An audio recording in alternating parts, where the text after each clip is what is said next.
chers frères et sœurs, que le temps passe vite. Que le temps passe vite. Nous sommes déjà au 4e dimanche de l'Avent. C'est le dernier dimanche avant Noël, en fait. Et nos 4 lectures, du jour, Matthieu 1, 18, 25, Romains 1, 1 à 7, Ésaïe 7, 10 à 16, et même le psaume 24 que nous avons lu au tout début, nous invitent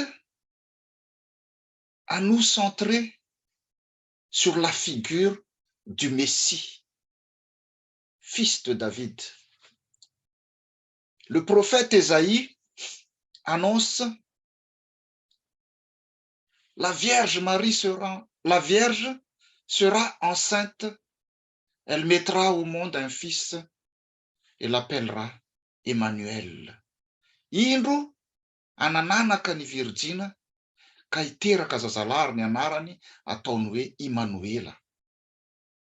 Cette même phrase est reprise par Matthieu des siècles plus tard lors de l'annonciation de la naissance de Jésus à Joseph. Je cite ce qui est écrit. Comme il pensait, c'est Joseph qui pense, comme il pensait, voici un ange du Seigneur lui apparut en songe et dit, Joseph, fils de David, ne crains pas de prendre avec toi Marie, ta femme, car l'enfant qu'elle a conçu vient du Saint-Esprit. Elle enfantera un fils et tu lui donneras le nom de Jésus. C'est lui qui sauvera son peuple de ses péchés. Tout cela arriva afin que s'accomplisse ce que le Seigneur avait annoncé par le prophète. Voici la Vierge sera enceinte, elle enfantera un fils et on lui donnera le nom d'Emmanuel, ce qui signifie Dieu avec nous. Nawe amte malagasy te farambola ny saina izany izy indro nisy anjelon'ny tompony seho tamin'ny nofy ka nanao hoe ry Josefa zanak Davida aza matahotra ampakatra ny Maria vadinao fa ny zaza ao ankibony dia avy amin'ny fanahy masina ka hiteraka zazalahy izy ary ny anarany ataonao hoe Jesosy fa izy no hamonjy ny olony ho afaka amin'ny fahotany ary zany rehetra zany dia tonga mba hatanteraka izay nampilazain'ny tompony mpaminany hoe indro ny Virgina hitoejaza ka hiteraka zazalahy ary ny anarany ataony olona hoe Emmanuel, izany hoe raha adika amintsika Andriamanitra. À première vue, on peut se dire qu'il y a une contradiction entre le nom Jésus donné par l'ange et celui d'Emmanuel annoncé par le prophète Ésaïe. On peut penser qu'il y a une incohérence car il ne donne pas le même nom. Mais l'explication de celle-ci se trouve dans les significations des noms Jésus et Emmanuel. Se trouve dans l'explication des deux noms. Jésus veut dire le Seigneur sauve. De l'hébreu, Yé, qui vient du tétragramme que nous traduisons par Yahvé ou Jéhovah actuellement, et du verbe Shua qui veut dire sauver. Voilà pourquoi on dit Jésus veut dire Dieu sauve ou le Seigneur sauve. Et en ce qui concerne Emmanuel, en hébreu, ce nom Emmanuel ne s'écrit pas en un seul mot comme en français. Il s'écrit en 2 mots, Imanu et El. Imanu veut dire avec nous. Im, c'est avec, nous, c'est nous, comme en français. Avec nous. Et elle est un diminutif du nom Elohim, qui veut dire Dieu. Donc, littéralement, le prénom Emmanuel veut dire avec nous, Dieu. Vous voyez, Amtika Andemant. C'est en discernant le sens de ces deux noms que nous pouvons comprendre que Dieu est avec nous comme celui qui nous sauve en son Christ, c'est-à-dire son Messie. Plus précisément, ceci ne veut pas dire que Jésus s'appellera Emmanuel, hein, mais que telle est la signification de sa personne et de son œuvre. En Jésus, Dieu sera présent au milieu de son peuple pour le secourir, combattre avec lui et le sauver. D'ailleurs, si vous regardez la Bible, hein, Jésus ne se fera jamais appeler Emmanuel dans tout le Nouveau Testament.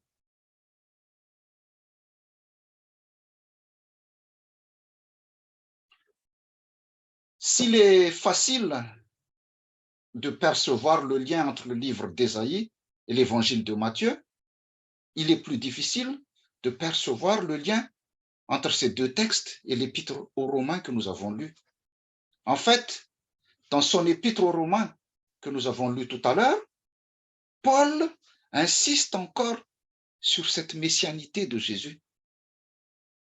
Il nous donne un élément indispensable. Il dit que Jésus est le Fils de Dieu annoncé par les prophètes dans les Saintes Écritures. Romains 1, versets 2 à 3 que nous avons lu tout à l'heure.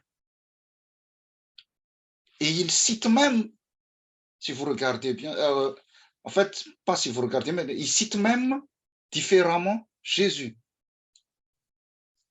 On ne l'aperçoit pas trop dans les traductions françaises et malagasy, hein, cette citation différente. Mais dans le texte grec, on voit bien la différence. Au verset 1, Paul se dit esclave du Christ Jésus. Dans le texte grec, en fait, il prononce le Christ avant le Jésus.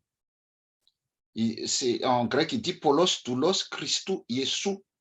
Ça veut dire Paul, esclave du Christ. Et au verset 4, il inverse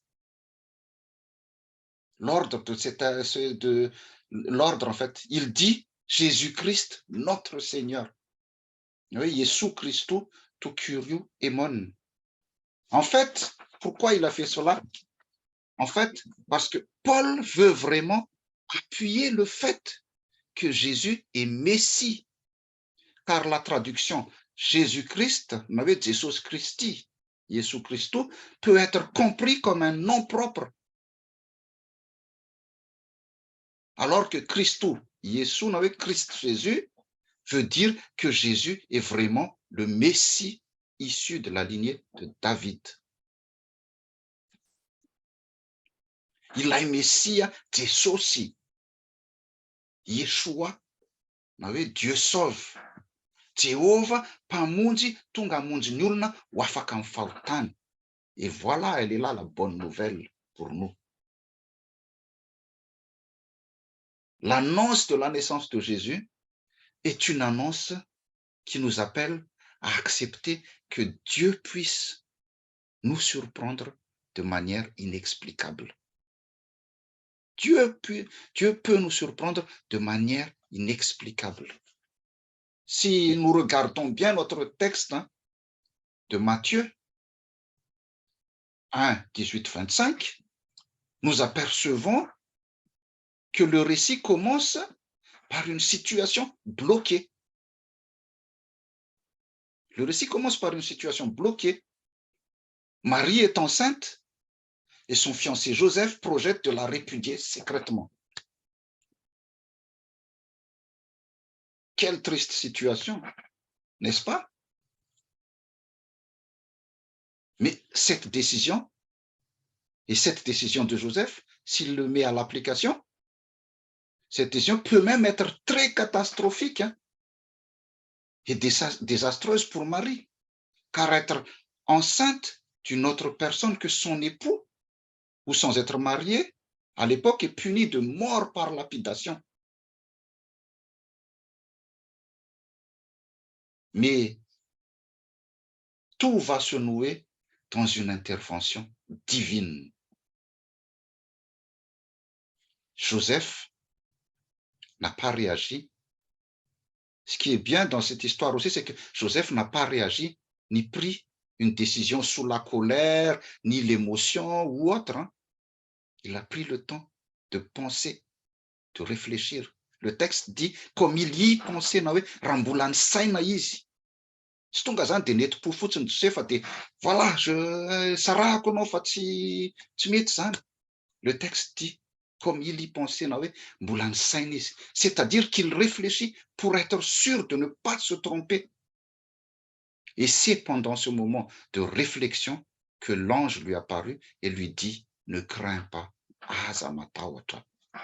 Pendant son moment de réflexion que l'ange lui apparut, que Dieu intervient, si vous voulez. L'ange lui apparut dans un rêve. L'apparition de l'ange dans un rêve pendant le sommeil de Joseph souligne qu'il ne peut qu'écouter passivement les instructions qui lui sont données afin qu'une fois réveillé, il s'applique immédiatement à les exécuter.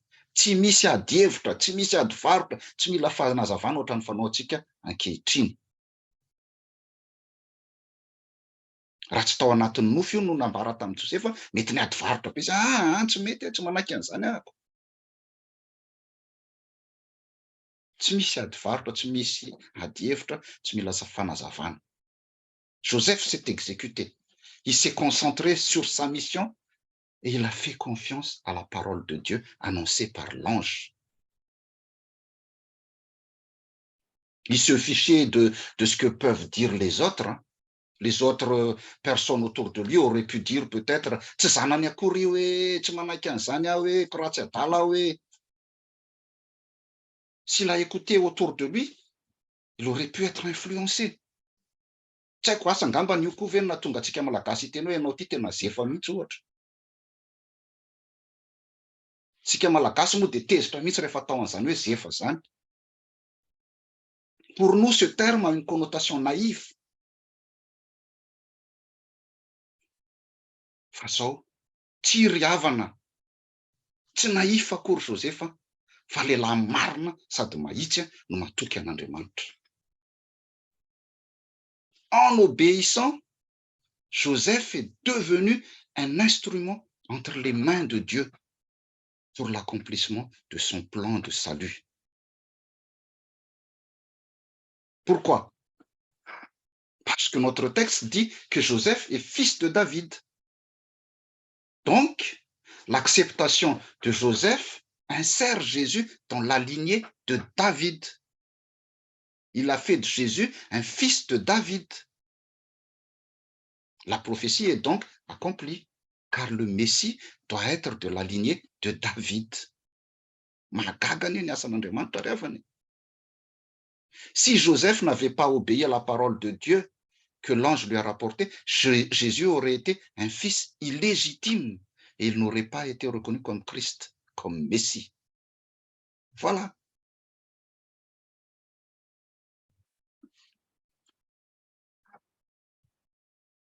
Niafatra ao antsika androany ry havana, niafatra ao antsika androany. Chers frères et sœurs,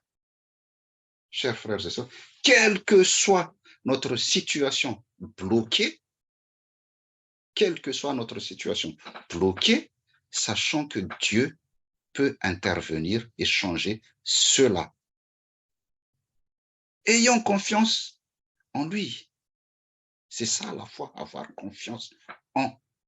Ayons confiance en lui. Restons attentifs à sa parole. En ce moment de fête, soyons vraiment joyeux. Soyons vraiment joyeux. Soyons confiants. Car en Jésus, le Dieu qui sauve, nous avons un Dieu avec nous à chaque moment, à chaque combat de notre vie. En Jésus, le Dieu qui sauve, nous avons un Dieu avec nous à chaque moment et à chaque combat de notre vie. D'ailleurs, au début du culte, notre psaume du jour, le psaume 24, nous le décrit comme l'Éternel si fort et si puissant. L'Éternel puissant dans les combats. L'Éternel, le maître de l'univers. Amin'ny teny malagasy izy dia fantatsika amin'ny hoe Jehovah tsy toa, Jehovah mpiady mahery, Jehovah tompony maro. Izany ry havana no Andriamanitra ivavahantsika.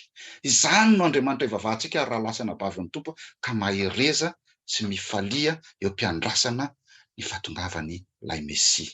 Recevez la bénédiction prononcée au nom de Jésus-Christ, notre Seigneur. Que la grâce de notre Seigneur Jésus-Christ, l'amour de Dieu le Père et la communion du Saint-Esprit soient avec vous tous. Amen.